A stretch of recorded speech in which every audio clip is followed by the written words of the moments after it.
বেশি ছিল, মাজার পূজা বেশি ছিল, মূর্তি পূজা বেশি ছিল। শুধু কাবা ঘরের চত্বরে 360টি মূর্তি ছিল। বাংলাদেশে এত মূর্তি এখনো হয়নি।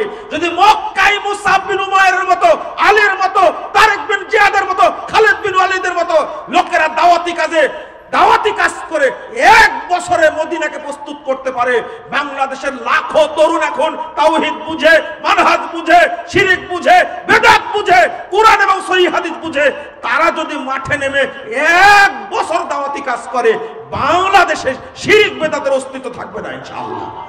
বাংলাদেশে আজকে প্রত্যেকটা সেক্টরে বড় বড় দুর্নীতিবাজ ঘুষখোর বসে আছে। বাংলাদেশটাকে ভঙ্গুর করে দিয়েছে। আজ থেকে 1500 বছরের এই উপদেশ যদি ছাত্ররা মানত, একজন বিসিএস ক্যাডার কিভাবে ঘুষ খায়, একজন সচিব কিভাবে, একজন রাষ্ট্রের যন্ত্রের দায়িত্বশীল কিভাবে হাজার হাজার কোটি টাকা মেরে দেশে রাখতে পারে না, টাকা পাঠায় আমেরিকায়, টাকা পাঠায় কানাডায়, টাকা পাঠায় সিঙ্গাপুরে, টাকা পাঠায় মালয়েশিয়াতে বাড়ি ঘর কিনে, টাকা রাখতে পারে না, সুইস ব্যাংকে রেখে আসে। যদি শিক্ষা ব্যবস্থা এই দুর্নীতি শিক্ষা দেয়, এই শিক্ষাকে পেশাব করা উচিত। রাত কত বেজেছে? 1টা পার হয়ে গেছে, তাই না? আমি আসলাম অনেক পরে, যে রিল্যাক্সে যাই, যেহেতু তকদিরে আগে হবে না। ফোন দিয়ে অস্থির করলেও আসার পরেও বসে থাকলাম কয় মিনিট, বেশি না, 33 মিনিট। তো আরো 33 মিনিট পরে আসলেও হতো, তাই না? তবে আলহামদুলিল্লাহ আমি আপনাদের দেখে নিজেই অনুপ্রাণিত হয়েছি। আলহামদুলিল্লাহ, দোয়া করি যারা আয়োজন করেছেন এবং যারা অংশগ্রহণ করেছেন, আল্লাহ রাব্বুল আলামিন যেন আমাদেরকে দ্বীনের দাওয়াতের সৈনিক হিসাবে কবুল করে নেন এবং আল্লাহ যেন আমাদের নামগুলোকে জান্নাতুল ফেরদাউসের খাতায় এন্ট্রি করে নেন। বলেন আমিন। আমি তরুণদের দাওয়াতি কাজ এবং আমাদের করণীয় এই বিষয়টা নিয়ে কথা বলতে চাচ্ছিলাম। ঘুমন্ত অবস্থায় এই আলোচনা করে কোনো কাজ হবে? হবে? এখন আপনারা প্যান্টের চেন খোলা নিয়ে ব্যস্ত আছে। গোটা দেশ না এটা, হ্যাঁ, গোটা দেশেরই সবার মুখে এই কথা। কিন্তু আমি জানি না যে এইটা রুট লেভেলের লোকজন এইটা নিয়ে তারা কি মনে করছে। কথা বুঝতে পারেননি? বাংলাদেশের কত পার্সেন্ট মানুষ এই বিষয়টা সম্পর্কে অবগত? কতজন? কম না বেশি? কম, তাই না? এটাকে আমরা আলোচনার ভিত্তিতে গোড়াই মেরে দিতে চাই। বলুন ইনশাআল্লাহ। যে প্রতিবাদ শুরু হয়েছে, এই প্রতিবাদ যদি জায়গা মতো কাজ না করে, তাহলে এই প্রতিবাদটা একসময় বিস্ফোরণ হবে। কিন্তু কথা কি বুঝতে পারছেন? এই জন্য তরুণদেরকে আগে তৈরি করতে হবে। তরুণ বলতে বোঝাচ্ছি তরুণ ছাত্র সমাজকে, তরুণ ছাত্র সমাজকে আমাদের প্রস্তুত করা লাগবে। আজকে দাওয়াতি কাজে এত ঘাটতি, যদি তরুণদের মেধায়, মননে, আদর্শে, চলাফেরায়, চরিত্রে মুহাম্মদুর রাসূলুল্লাহ সাল্লাল্লাহু আলাইহি ওয়াসাল্লামের আদর্শ আমরা বাস্তবায়ন করতে পারতাম, তাহলে এই সমস্ত ফালতু গাঁজাখড়ি, নোংরা, রুচিহীন মতবাদ আমাদের সমাজে ঢুকতেই পারত না। আপনারা বিশ্বাস করেন বাংলাদেশটা বর্তমানে চালাচ্ছে গুটি কয়েক ভণ্ড নাস্তিক। পরিবেশটা তারাই নষ্ট করার চেষ্টা করছে। এটা সরকার বা যারা দায়িত্বশীল দেশের তাদের নজর রাখা উচিত যে দেশের পরিবেশটা ঘোলাটে করার আন্তর্জাতিকভাবে একটা ষড়যন্ত্র চলছে, এটা তারা বুঝতে পারছে না। চলুন, যদি আমাদের তরুণ ভাইয়েরা যারা ঢাকা বিশ্ববিদ্যালয়ে পড়াশোনা করছে, যারা চট্টগ্রাম বিশ্ববিদ্যালয়ে পড়াশোনা করছে, রাজশাহী বিশ্ববিদ্যালয়, এক কথায় কলেজ এবং বিশ্ববিদ্যালয় এবং মাদ্রাসায় লক্ষ লক্ষ ছেলে পড়াশোনা করছে, তাদেরকে মুহাম্মদুর রাসূলুল্লাহ সাল্লাল্লাহু আলাইহি ওয়াসাল্লামের আদর্শে অনুপ্রাণিত করতে হবে। এটা আমাদের দাওয়াতি কাজের 1 নম্বর কর্মসূচি হতে হবে। এই জন্য ছাত্রদের কর্মসূচি আমার একটা বক্তব্য আমি দিয়ে থাকি মাঝে মাঝে। মুহাম্মদুর রাসূলুল্লাহ সাল্লাল্লাহু আলাইহি ওয়াসাল্লাম যে সমাজ বিপ্লবটা করেছিলেন তার পিছনে সবচেয়ে বেশি ভূমিকা রাখছিল কারা? কারা? যুবকরা সবচেয়ে বেশি ভূমিকা রাখছিল। আপনারা এই ইতিহাসটা জানেন, আমি ওই দিকেই যাই একটু। মদিনা থেকে এসেছিলেন মাত্র 6 জনের একটা জামাত। 23 বছরের তরুণ সেই জামাতের নেতৃত্বে ছিলেন। মদিনায় যখন আসলেন তারা, আল্লাহ রাসূল গোত্রে গোত্রে দাওয়াতি কাজ করছিলেন, কিন্তু ফল পাননি।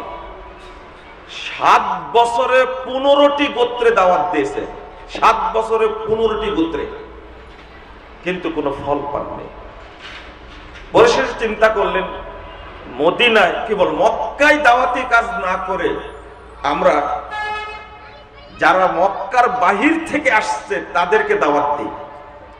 রাসূল সাল্লাল্লাহু আলাইহি সাল্লাম আলী রাদিয়াল্লাহু আনহুকে এবং আবু বকর, আব্বাস রাদিয়াল্লাহু আনহু সাথে নিয়ে তাবুতে তাবুতে দাওয়াত দিচ্ছেন।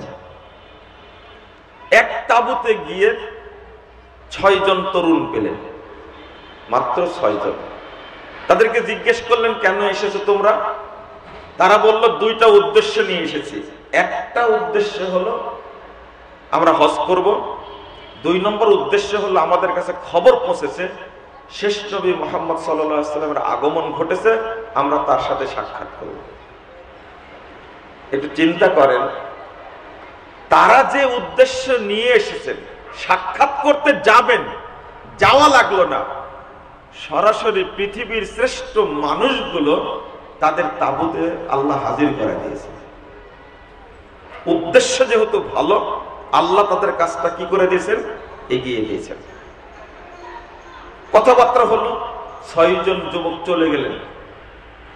পরের বছর এই 6 জনের মধ্যে পুরাতন 5 জন আর নতুন আসলেন 7 জন। কতজন হলো? 12 জন যুবক পরের বছর আবার আসলেন। রাসূলুল্লাহ সাল্লাল্লাহু আলাইহি ওয়াসাল্লাম পরের বছর যে 7 জন 12 জন যুবক আসলেন, আল্লাহ রাসূল তাদেরকে ব্যক্তি ভিত্তিক মাত্র 6টা কর্মসূচি দিলেন। কয়টা? 6টা। সহিহ বুখারীরও 18 নম্বর হাদিস, মিশকাতেরও 18 নম্বর হাদিস। রাসূল সাল্লাল্লাহু আলাইহি ওয়াসাল্লাম তাদের কাছে বায়াত নিলেন, শপথ নিলেন আনুগত্যের। নাম্বার 1 একটা বললেন, লা তুশরিকু বিল্লাহি শাইআ। 1 নম্বর বললেন, তোমরা আল্লাহর সাথে কোনো কিছুকে শরীক করো না, করবে না। 1 নম্বর। শিরিক বর্তমান সমাজে আছে না নাই? এক একটা কর্মসূচি আপনাকে মিলিয়ে নিতে হবে সমাজের সাথে। আল্লাহ রাসূল একদিকে রাষ্ট্রবিজ্ঞানী, সমাজবিজ্ঞানী, একজন রাষ্ট্রনায়ক, একজন নবী, একজন রাসূল, একজন অর্থনীতিবিদ, একজন বিজ্ঞানী। তিনি দেখেন পেশ করছেন তার কাছে নাম্বার 1, লা তুশরিকু বিল্লাহি শাইআ, শিরক করবে না। একটা কার্যকর করুন বাংলাদেশের তরুণ এবং ছাত্র সমাজের লোকরা, বলুন জান্নাতে যেতে চাই। আমার দেহের যে উদ্যম, যে যৌবন শক্তি, আমার যে মেধা এবং মনন, আমার যে রক্ত, সেটা আমি আল্লাহর রাস্তায় ব্যয় করতে চাই। মুহাম্মদুর রাসূলুল্লাহ সাল্লাল্লাহু আলাইহি ওয়াসাল্লামের আদর্শের আলোকে সাজাতে চাই। 1 নম্বর নসিহত যদি মানেন, বাংলাদেশের যত ছাত্র আছে তাদেরকে যত মূর্তি পূজার ব্যবসা আছে, খাম্বা পূজার ব্যবসা আছে, সবগুলো একবারকে বাদ দিতে হবে। সব বাদ দিতে হবে, চলবে না।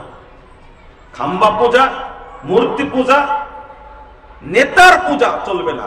অন্যদিকে বাংলাদেশের জর্জরিত শিরক আকবার, মাজার পূজা, কবর পূজা, খানকা পূজা, পীর পূজা, মাছ পূজা, গাছ পূজা, পাথর পূজা, কচ্ছপ পূজা, যত মানুষ পূজার আড্ডাখানা আছে সবগুলোকে বর্জন করা এবং সবগুলোকে ভেঙ্গে চুরমার করে দেওয়া।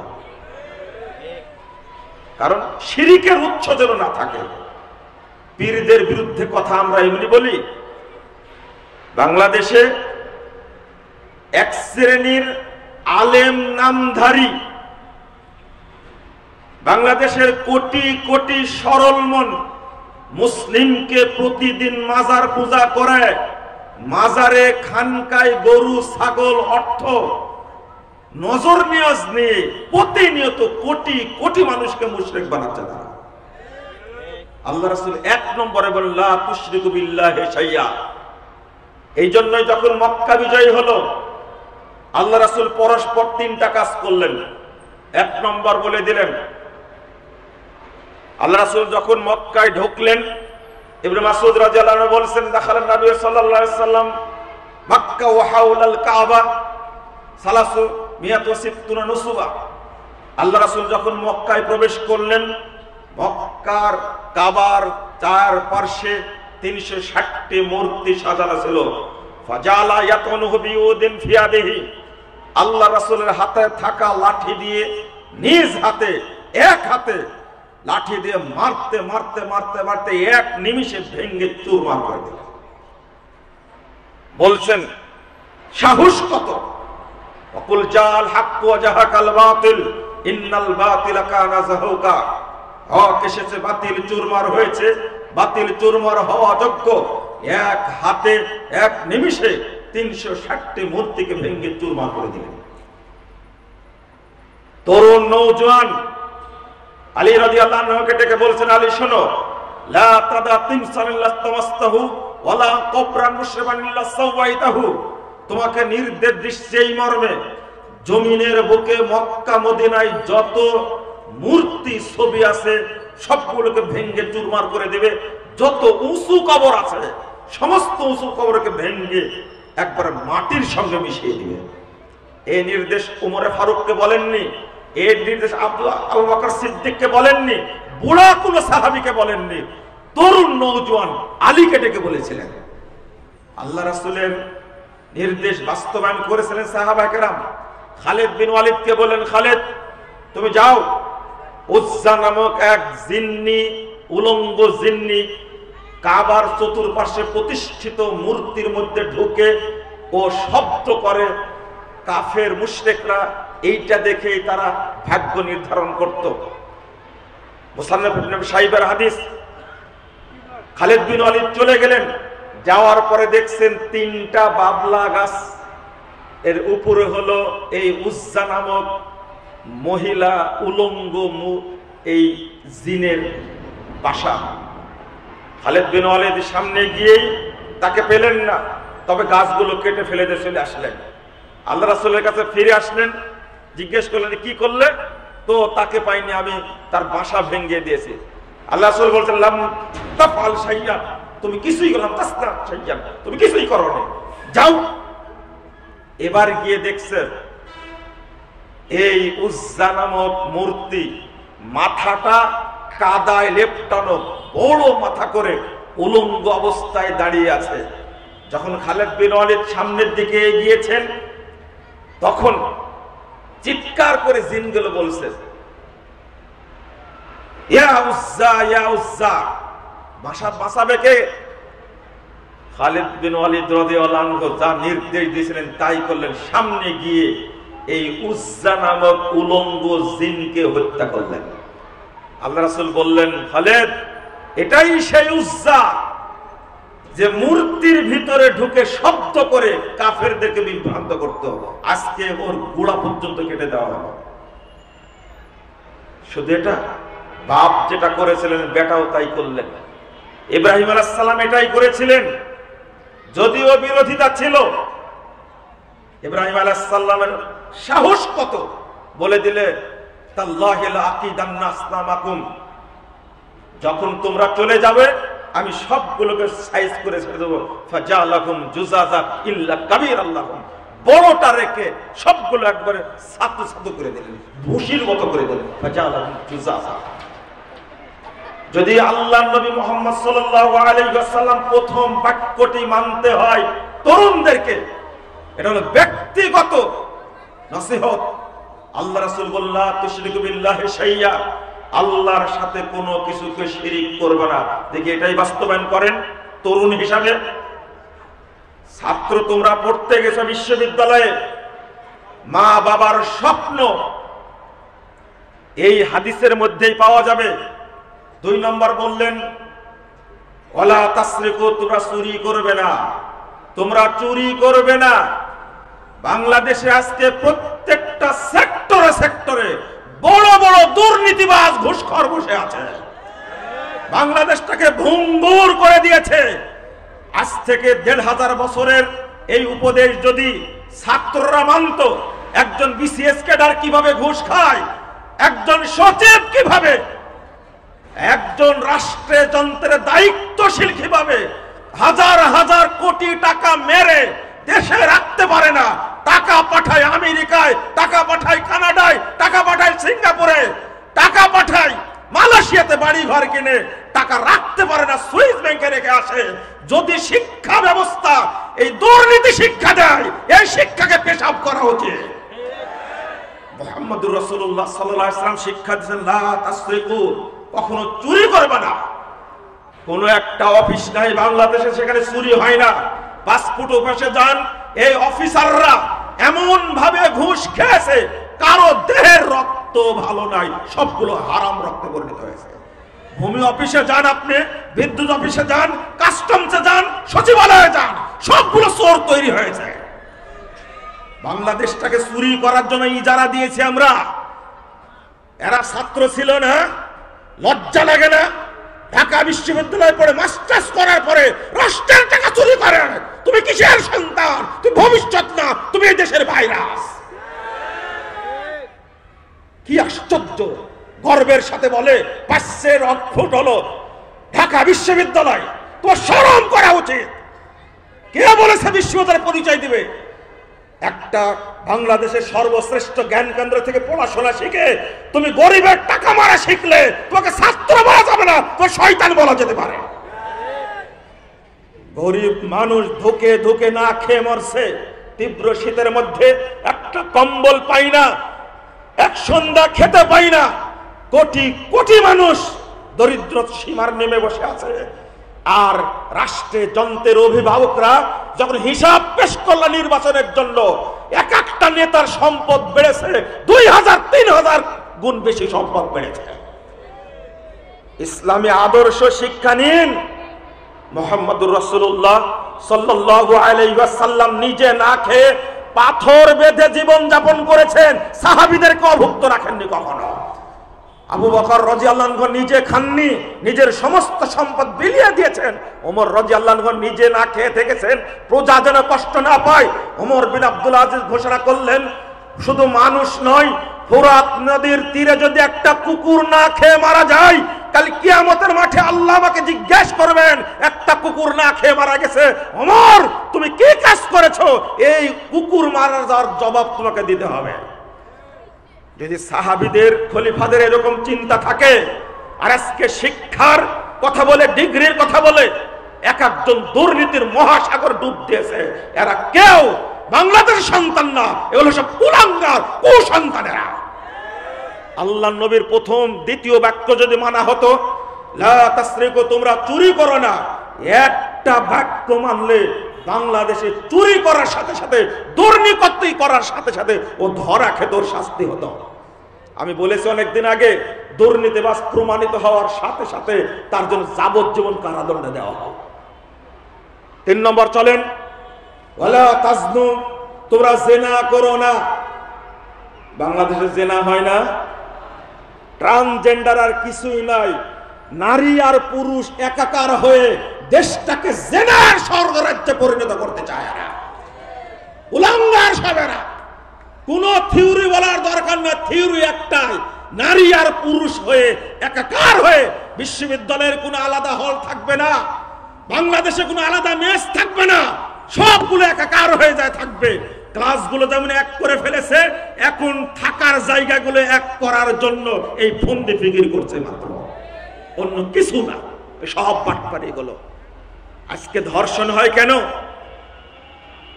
একজন মেয়ে ধর্ষিতা হওয়ার কারণে উপমহাদেশের বুকে খলিফা সৈন্য পাঠিয়ে তার প্রতিশোধ দিয়েছিল। আজকে আমাদের এমপি মন্ত্রীর সামনে আমাদের ভাই বোনেরা তারা ধর্ষিত হচ্ছে। র্যাবের কি কাজ, পুলিশের কি কাজ? এমপি মন্ত্রীর মোবাইল 3 দিনের মধ্যে চুরি হলে পাওয়া যায়, কিন্তু কোন প্রজার মোবাইল চুরি হলে 3 বছরেও কখনো সেই চুরি হওয়াগুলো উদ্ধার হয় না। কেন উদ্ধার হয় না? কারণটা কি? এটা বাংলাদেশের মানুষ বুঝে না। গত এই জানুয়ারি মাসের সম্পাদকে লিখেছি, নাগরিকের রাষ্ট্র চিন্তা। নাগরিকরা বুঝে, আপনি যাই করেন না কেন নাগরিকরা বুঝে আমার দেশের দায়িত্বশীলরা কি করছে, সবগুলো পরখ করে তারা। আশ্চর্য, যদি এটা বাস্তবায়ন করা যেত। আমার বোন ধর্ষিতা হচ্ছে, এই ধর্ষক কেন ধরা পড়ে না? আমি বলেছিলাম স্বরাষ্ট্রমন্ত্রীর উদ্দেশ্যে, ধর্ষক ধরা পড়লে সূরা মায়েদার আয়াত অনুযায়ী প্রমাণিত হয়, স্পটে তাকে হত্যা করতে হবে, এটাই তার বিচার। এর জন্য কোর্টে মামলার দরকার নেই, কোর্টে মামলার দরকার নাই। একটা সরল মেয়েকে ধর্ষণ করে পার পেয়ে যায়, একটাই মাত্র দেশ বাংলাদেশ, তার কোনো বিচার হয় না। যদি এই বোনটা একজন বিচারপতির হতো, এই বোন যদি একটা জজের হতো, এই মেয়েটা যদি একটা মন্ত্রীর হতো, ওই ধর্ষকের বিচার সাথে সাথে হয়ে যেত। কিন্তু আমরা প্রজারা যে বাংলাদেশটা ইফটিজিং করে আর ছেলে মেয়ে একাকার পড়াশোনা করার মাধ্যমে গোটা দেশটাকে এখন ধর্ষণের রাজ্যে পরিণত করা হয়েছে। সি সি সি, নাউজুবিল্লাহ, নাউজুবিল্লাহ, আস্তাগফিরুল্লাহ। শিক্ষকের কাছে ছাত্রী নিরাপদ না? নিরাপদ। পুলিশের কাছে একটা মহিলা নিরাপদ না, র্যাবের কাছে অর্থ যেমন নিরাপদ না, নারীও নিরাপদ না। বাংলাদেশে যখন আইন শৃঙ্খলা বাহিনী যখন ধর্ষণের সাথে জড়িত হয়, চুরির সাথে জড়িত হয়, মাদকতার সাথে জড়িত হয়, তখন এই দেশের মানুষ কখনো সঠিক আইন পাবে না, বিচার কখনো পাবে না, এটাই স্বাভাবিক। কি বলবেন আপনি তাদেরকে?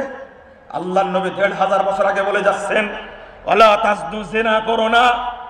দর্শনের তিনি একজন সমাজ বিজ্ঞানী, তিনি একজন দার্শনিক, কেমনে উত্তরণ করছেন তারপরে ওয়ালা তাকতুলু আওলাদাকুম, সন্তান হত্যা করো না।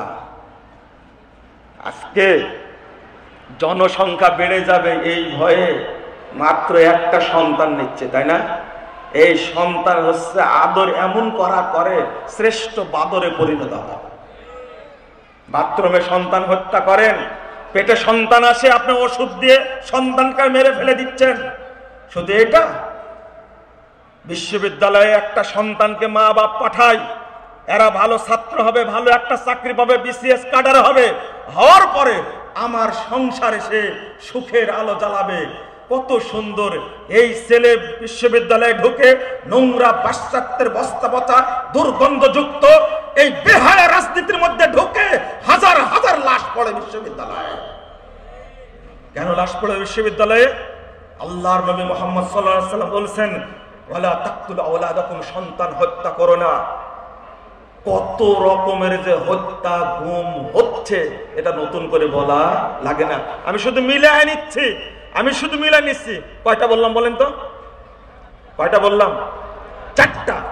5 নম্বরটা, ওয়ালা তাতুনা বিবুহতানিন, কার উপরে মিথ্যা অপবাদ দিও না। আমরা তো অপবাদ দেই না, তাই না?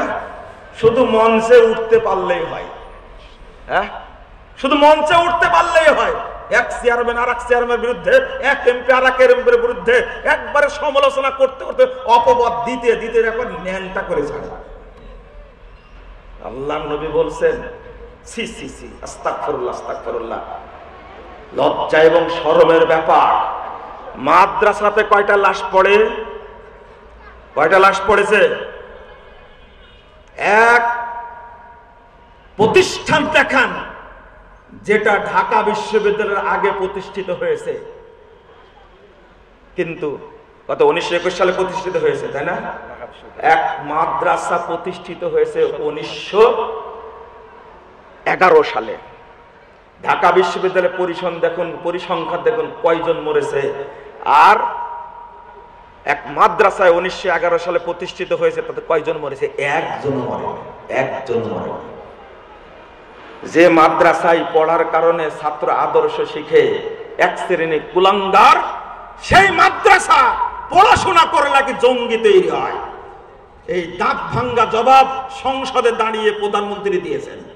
জঙ্গি মাদ্রাসায় তৈরি হয় না, স্কুলে পড়াশোনা করে জঙ্গি হয়।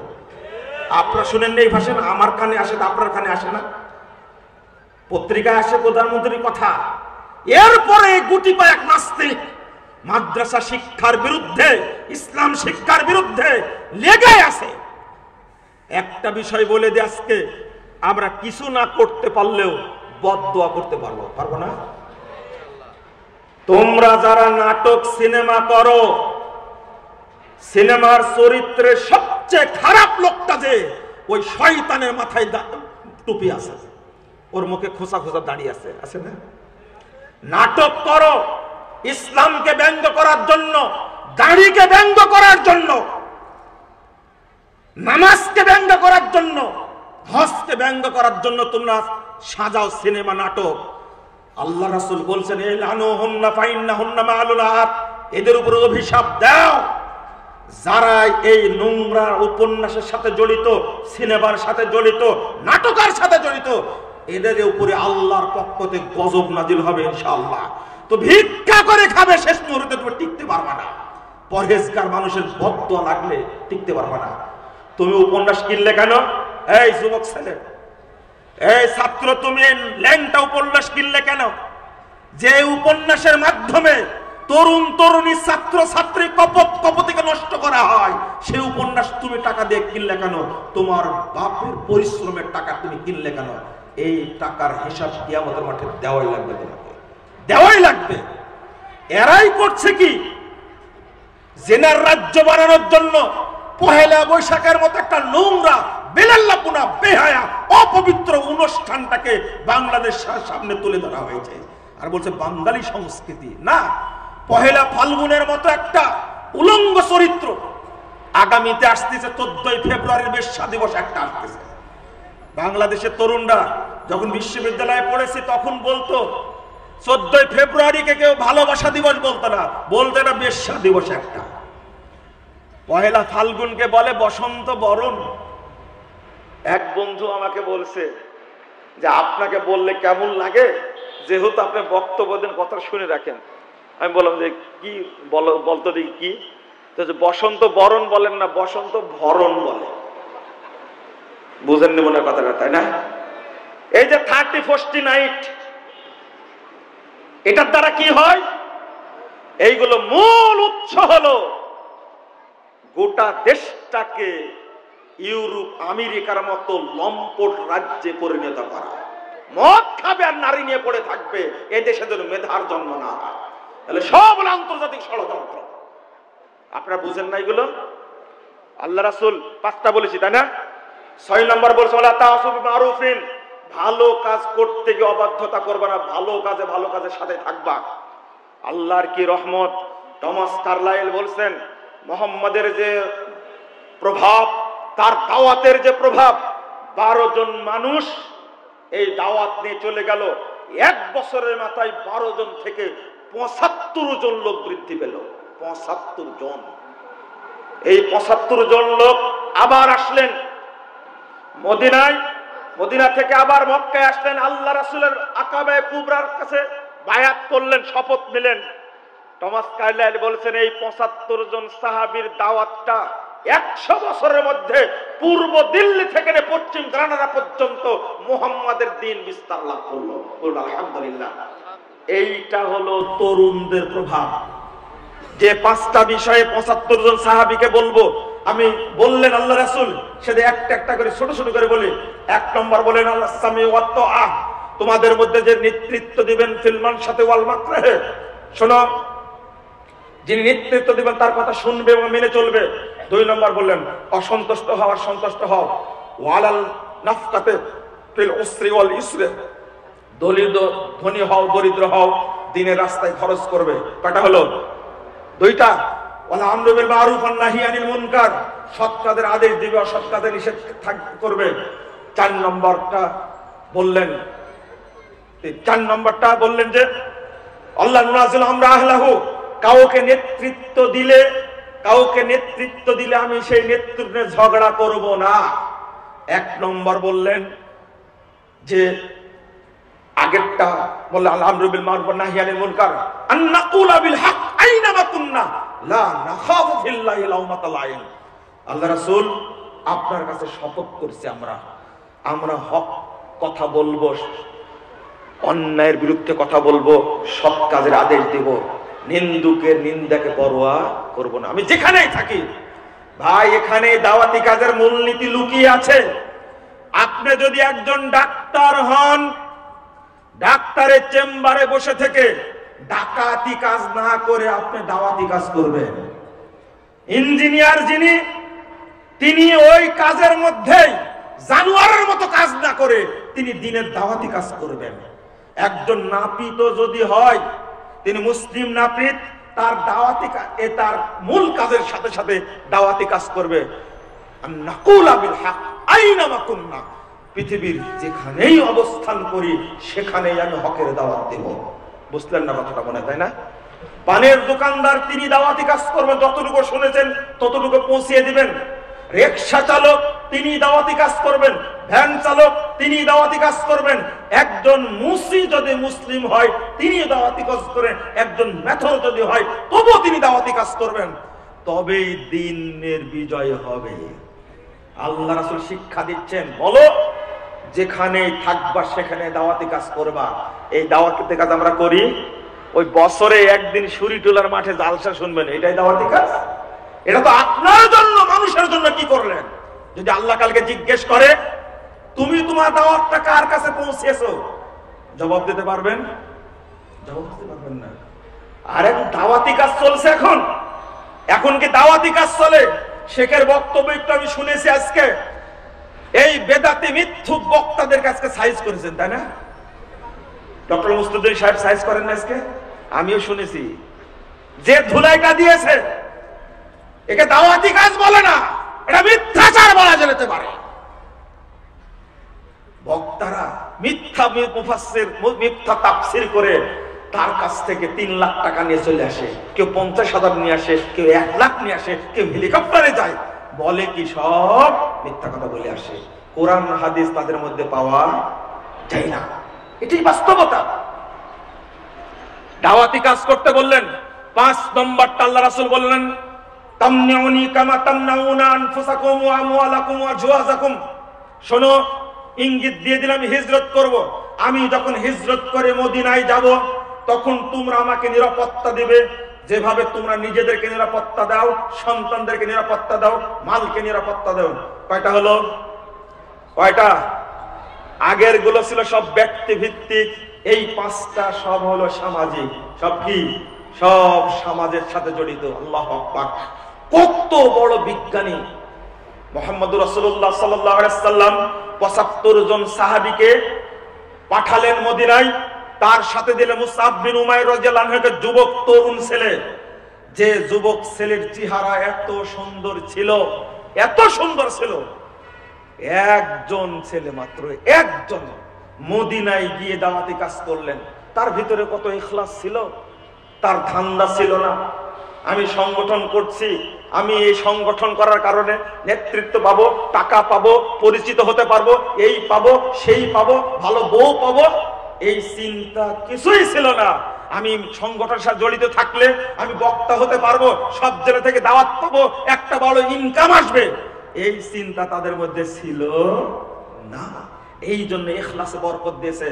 মুহাম্মদুর রাসূলুল্লাহ সাল্লাল্লাহু আলাইহি সাল্লাম কাবা ঘরে ঠেস দিয়ে কোরআন তেলাওয়াত করছেন, গুনগুন করে তেলাওয়াত করছেন। মুসাব গিয়ে জিজ্ঞেস করলেন, চাচা এটা কি পড়ছেন? এটা কোরআন পড়ছি।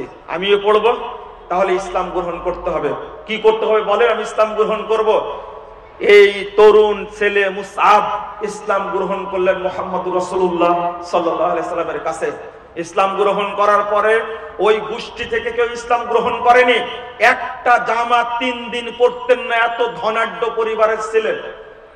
তার মা যখন শুনেছে, খাওয়া দাওয়া বন্ধ করে দিছে। 1 সপ্তাহ পরে ডাকছে, মুসাব তুমি যদি মুহাম্মাদের দিন ত্যাগ না করো তাহলে আমি এভাবে না খেয়ে মারা যাব। মুসাব রাদিয়াল্লাহু আনহু বলছেন, মা তুমি শুনে রাখো, তুমি যদি মরতে এইভাবে একবার না দুইবার না, ওয়ালাউ খারাজাত নাফসুকা আলফা মিয়া মাররা, তোমার আত্মা যদি এইভাবে 1000 বার বেরিয়ে যায়, লা আরজি মিন দ্বীনে মুহাম্মদ সাল্লাল্লাহু আলাইহি সাল্লাম, আমি মুহাম্মাদের দিন ত্যাগ করে ফিরে আসতে পারবো না। কেমন ছেলে! আল্লাহর নবী এই ছেলেকেই পাঠালেন মদিনায়, প্রথম রাষ্ট্রদূত ইসলামের ইতিহাসে। এত সুন্দর তেলাওয়াত, এত সুন্দর তেলাওয়াত, আর এত তার কৌশল ছিল দাওয়াতি কাজের। লিখতে গিয়ে, জীবনী লিখতে গিয়ে তিনি বলছেন, ইউজাহিদু ওয়াহদাহু ওয়া ইয়াদউ ওয়াহদাহু ওয়া ইয়াসবিরু ওয়াহদাহু হিনা কানা যুরুফু দাওয়াল মুস্তালজাম।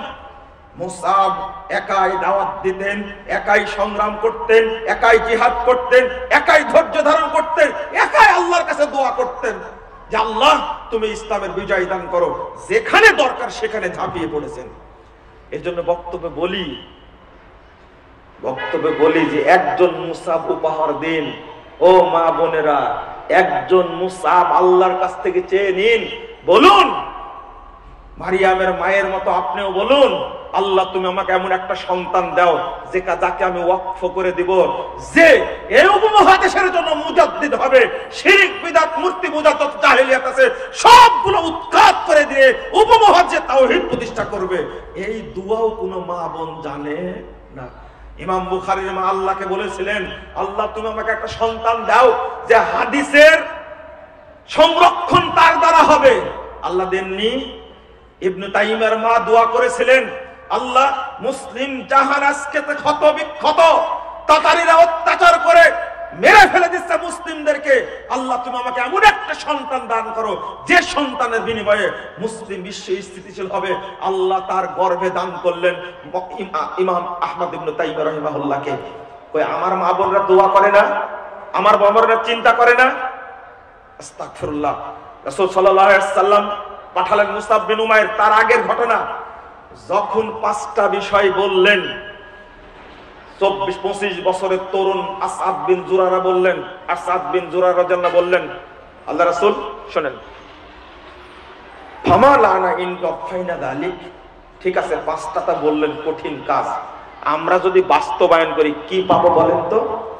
আল্লাহ রাসূল একটা শব্দ বললেন, আল জান্নাহ, তোমাদের আমি জান্নাতের গ্যারান্টি দিচ্ছি। তোমরা 5টা কাজ করবে, আমি তোমাদের কি দেব? জান্নাত দেব। আল্লাহু আকবার। এই কথা বলা মাত্রই মুসাব আসাদ বিন জুরার বলেছেন, ও সুদিয়া তাকে মুহাম্মদ, মুহাম্মদ আপনার হাতটা আমাদের দিকে বাড়িয়ে দিন। লা নুকিলু ওয়া নাস্তাকিলু রিবহাল বাই হাদিহি। শুনুন, আপনার সাথে আজকে যে চুক্তিটা হচ্ছে, আমি আপনাকে 5টা কাজে বাস্তবায়ন করব, আপনি আমাদের জান্নাত দিবেন। এই যে চুক্তিটা হচ্ছে, এই চুক্তি কোনোদিন ভঙ্গ করব না, ভঙ্গ করার আবেদনও করব না। বুঝতে পারেননি? এই চুক্তির প্রথম ফল পেয়েছেন কে? কে এই চুক্তির প্রথম ফল পেয়েছেন কে জানেন না? মুসআব বিন উমাইর। ও বদরের যুদ্ধের দিনে আল্লাহ রাসূল পতাকা হাতে দিলেন মুসআবের। উহুদের যুদ্ধের দিনে পতাকা হাতে দিলেন মুসআবের। উহুদের যুদ্ধের দিনে তার হাত কাটা গেছিল, 2 বাহু দিয়ে পতাকা ধরে রাখছিল। পরবর্তীতে পিছন থেকে এসে গলার উপরে আঘাত করে যখন পড়ে যায়, তাকে জবাই করে একদিকে দেহ একদিকে মাথা পড়েছিল। আল্লাহ রাসূল যুদ্ধের পরে দেখছেন কে কোথায় পড়ে আছে। আল্লাহ রাসূল দেখতে পেলেন মুসআব পড়ে আছে উহুদ পাহাড়ের পাশে। মুসআব বিন উমাইর একটা মসজিদ তৈরি করা হয়েছে, ওখানে পড়ে আছেন। আল্লাহ রাসূল দাঁড়িয়ে বলছেন কথাটা, মা রাআইতু বিমাক্কা আহসানা লিম্মাতান ওয়া আদাক্কা হুল্লাতান হালাত জাশাশাদিন ফি বুরতা। হাই মুসআব, মক্কার বুকে তোমার মতো এত সুন্দর চেহারার কোন লোক ছিল না। এত সুন্দর, এত সুন্দর। উহুদের যুদ্ধে যখন মারা গেলেন মুসআব বিন উমাইর, তখন সব কাফেররা প্রচার করলো মুহাম্মদকে আমরা মেরে ফেলেছি, মুহাম্মদ দুনিয়াতে আর নাই। মানে আল্লাহর রাসূলের চেহারার সাথে মুসআব রাদিয়াল্লাহু আনহুর চেহারার মিল ছিল। কত সুন্দর চেহারা হতে পারে, কত সুন্দর চেহারা হতে পারে। মা রাআইতু বিমাক্কাতা আহসানা লিম্মাতান। তোমার মাথার চুলগুলো এত সুন্দর ছিল, কোকড়ানো চুল। এই সুন্দর চুল কাউকে দেখি না। আর আজকে তুমি ছেঁড়া একটা চাদরে, ছেঁড়া কাপড়ে তুমি পড়ে আছো। যখন তাকে কাফন পরানো হচ্ছে, ওই গায়ের ছোট্ট একটা শার্টের কাপড়। মুসআব এত ধনী পরিবারের, ভাই এত কষ্ট হয়, এত ধনী পরিবার একটা সন্তানকে কাফন যখন পরানো হচ্ছে, ওই গায়ের কাপড়টা ছাড়ার কোনো কাপড়ই ছিল না। আল্লাহ রাসূলকে বলছেন, আল্লাহ রাসূল তার মাথার দিকে ঢেকে দিলে দেহটা বের হয়ে থাকছে, ঢাকার কিছু নাই। আর দেহ ঢাকে দিলে মাথাটা বের হয়ে থাকছে। আল্লাহ রাসূল কি করা যায়? আল্লাহ রাসূল বললেন, মুসআবের মাথাটা ঢেকে দাও আর দেহটা ঘাস দ্বারা ঢেকে দাও। মায়ের কথাও চিন্তা করেননি, বাপের কথাও চিন্তা করেননি, অর্থ সম্পদের কথা চিন্তা করেননি। কতদিন যে না খেয়ে থেকেছে কল্পনা করা যায় না। তার প্রমাণ ওমর রাদিয়াল্লাহু আনহুর কাছে খাবার নিয়ে আসছে, কত সুন্দর। ওমর রাদিয়াল্লাহু আনহু খাবারটা দেখে বললেন, এই খাবার আমি খেতে পারবো না। আমার ভাই মুসআব মদিনা এসে চলে গেছেন, কোনদিন পেট পূর্ণ করে খেতে পাইনি, আর এত সুন্দর খাবার আমি খেয়ে মুসআবের সাথে সাক্ষাৎ করব কি করে? আব্দুর রহমান বিন আউফ, তার কাছে শরবত দেওয়া হয়েছে, সহিহ বুখারীর হাদিস। আব্দুর রহমান বিন আউফ গ্লাসটা সরায় দেয়া বলছে, আমার ভাই মুসআব যখন চলে যায় এইরকম খাবার তারা পায়নি, আর আজকে এত দামি খাবার আমার সামনে দিচ্ছ। কি ত্যাগ তাদের, কোনো স্বার্থ ছিল না। যখন আল্লাহ রাসূল বলছেন কথাগুলো, মা রাআইতু বিমাক্কাতা আহসানা মিল্লাতান ওয়া আদাক্কা হুল্লাতান, তখন জিবরিল আমিন এসে আয়াত পাঠ করলেন, রিজালুন কদ সাদাকু মা আহাদুল্লাহ আলাইহি। ওই সমস্ত লোকের অন্তর্ভুক্ত হয়ে গেছে মুসআব, যারা আল্লাহর ওয়াদাকে পূরণ করেছে। ওই যে আয়াত নাযিল করলেন, ইন্নাল্লাহা আশতারা মিনাল মুমিনিনা আনফুসাহুম ওয়া আমওয়ালাহুম বিআন্না লাহুমুল জান্নাহ। এই আয়াত পড়ে জিবরিল শোনায় দিলেন, এই আয়াতের অন্তর্ভুক্ত হয়ে গেছে মুসআব বিন উমাইর রাদিয়াল্লাহু আনহু। আজকে যুবকরা, তরুণরা, তোমরা ভাই বিশ্ববিদ্যালয়ে পড়ো বা প্রাইভেট বিশ্ববিদ্যালয়ে পড়ো, পিএইচডি করো আর যাই করো, বা অক্সফোর্ডে পড়ো, হার্ভার্ডে পড়ো, যেখানেই পড়ো না কেন, মুসআবের মতো চেহারাদারি কিয়ামত পর্যন্ত তুমি হতে পারবে না। যার চুলের প্রশংসা আল্লাহর নবী করেছেন, এইরকম চুল পৃথিবীর কোন সন্তান আর হবে না। তার যে দাম, এমনি ইসলামের বিজয় হয়েছে? এই রকম ত্যাগী দায়ী যতক্ষণ না হবে ততক্ষণ পর্যন্ত এই দেশে তাওহীদ প্রতিষ্ঠিত হবে না। আরে বাংলাদেশের চেয়ে মক্কার বুকে কাফের মুশরিকদের আনাগুনা বেশি ছিল, মাজার পূজা বেশি ছিল, মূর্তি পূজা বেশি ছিল। শুধু কাবা ঘরের চত্বরে 360টি মূর্তি ছিল। বাংলাদেশে এত মূর্তি এখনো হয়নি। যদি মক্কায় মুসআব বিন উমাইরের মতো, আলীর মতো, তারেক বিন জিয়াদের মতো, খালিদ বিন ওয়ালিদের মতো লোকেরা দাওয়াতি কাজ করে এক বছরে মদিনাকে প্রস্তুত করতে পারে, বাংলাদেশের লাখো তরুণ এখন তাওহীদ বুঝে, মানহাজ বুঝে, শিরক বুঝে, বেদাত বুঝে, কোরআন এবং সহিহ হাদিস বুঝে, তারা যদি মাঠে নেমে এক বছর দাওয়াতি কাজ করে, বাংলাদেশে শিরক বেদাতের অস্তিত্ব থাকবে না ইনশাআল্লাহ। কিন্তু ওই রকম ত্যাগ দেওয়া লাগবে। কি দিতে হবে? ত্যাগ। আল্লাহ রাব্বুল আলামিন যেন আমাদেরকে কবুল করেন, আমিন। ওই রকম তরুণ যেন আল্লাহ আমাদের দেশে কবুল করেন, বলুন আমিন। আল্লাহ যেন আমাদের সন্তানদেরকে দ্বীনের দায়ী হিসাবে কবুল করে নেন। আল্লাহ যেন আমাদের প্রত্যেক পরিবারকে দ্বীনের দায়ী হিসাবে কবুল করেন। আল্লাহর কাছে আরো দোয়া করি, আল্লাহ বাংলাদেশে যে সমস্ত তরুণ ছাত্ররা পথভ্রষ্ট, আল্লাহ তুমি তাদেরকে হেদায়েত দান করো। যারা মূর্তি পূজার সাথে জড়িত, খাম্বা পূজা, পচা রাজনীতির সাথে জড়িত, আল্লাহ তুমি তাদেরকে হেদায়েত দান করো। সময় যেহেতু শেষ, আমি বলতে চাচ্ছিলাম বর্তমান বিজাতীয় মতবাদের যে ফাঁদ, তথাকথিত গণতন্ত্র, তথাকথিত মিথ্যা জাতীয়তাবাদ, তথাকথিত মিথ্যা ধর্মনিরপেক্ষতাবাদ, তথাকথিত পুঁজিবাদ, তথাকথিত সাম্যবাদ, তথাকথিত এই সমস্ত এই মানে নোংরা ইহুদিবাদ বলেন, আর যত ইজম আছে, এই ইজম যে সবগুলো ইসলামের বিরুদ্ধে তৈরি হয়েছে সেটা তুলে ধরা যেত। অন্য বক্তব্য আমি তুলে ধরবো ইনশাআল্লাহ। সর্বশেষ বলবো, আমরা যদি মুহাম্মদ সাল্লাল্লাহু আলাইহি সাল্লামের আদর্শ বাস্তবায়ন করতে পারি, দুনিয়াও সুখে থাকবো, পরকালে নবীর সাথে থাকতে পারবো জান্নাতে ইনশাআল্লাহ। আল্লাহ তুমি আমাদের কবুল করো, আমিন ইয়া রাব্বাল আলামিন। যারা এই তাবলীগ ইজতেমার আয়োজন করেছেন 2 দিন ব্যাপী, জি আয়োজন যারা করেছেন তাদেরকে আমি আবারও মোবারকবাদ জানাচ্ছি। আসলে ঢাকার প্রাণকেন্দ্রে এই ধরনের সাংগঠনিক প্রোগ্রামের আয়োজন করা বড় একটা কৃতিত্বের ব্যাপার, বড় কৃতিত্বের ব্যাপার। আমি এখানে আরেকটা দোয়া করবো আল্লাহর কাছে, আল্লাহ তুমি সকল আহলে হাদিসকে ঐক্যবদ্ধ হওয়ার তুমি ব্যবস্থা করে দাও, বলুন আমিন। আমরা যেন শহরে আরদ উদ্যানে সমাবেশ করতে পারে বৃহত্তর আহলে হাদিসদেরকে নিয়ে, আল্লাহ তুমি কবুল করে নাও, আমিন। যারা মাজার পূজা, কবর পূজা, শিরক বিরোধের পক্ষে বক্তব্য দেয়, এই সমস্ত আলেমদের তুমি হেদায়েত দান করো। যারা পথভ্রষ্ট, আল্লাহ তুমি তাদেরকে হেদায়েত দান করো, আমিন ইয়া রাব্বাল আলামিন। আর এই যে তরুণ ছেলেরা, আহলে হাদিস ছাত্র সমাজ এবং আহলে হাদিস জামাতের ভাইরা যে স্মরণিকা বের করেছে, এই স্মরণিকার মধ্যে থেকে আসলে কয়েকটা দারুণ দারুণ আর্টিকেল আছে, আমি দেখলাম, আমি ইতিমধ্যে পড়ে ফেলেছি আলহামদুলিল্লাহ। কয়েকটা আর্টিকেল শুরুর দিক থেকে পড়ে ফেলেছি, খুব ভালো লাগছে। আপনারা এই স্মরণিকাটা, বেশি দাম না, কয় টাকা দাম? মাত্র 50 টাকা। একটা করে স্মরণিকা নিয়ে গেলে যারা লিখছে তাদের মধ্যে উৎসাহ তৈরি হবে, আর আপনার মধ্যে পড়ার একটা আবেগ তৈরি হবে। আল্লাহ তুমি কবুল করো, আমিন ইয়া রাব্বাল আলামিন। বারাকাল্লাহু ফিকুম ওয়া জাযাকুমুল্লাহু খাইরান। আসসালামু আলাইকুম ওয়া রাহমাতুল্লাহি ওয়া বারাকাতুহু।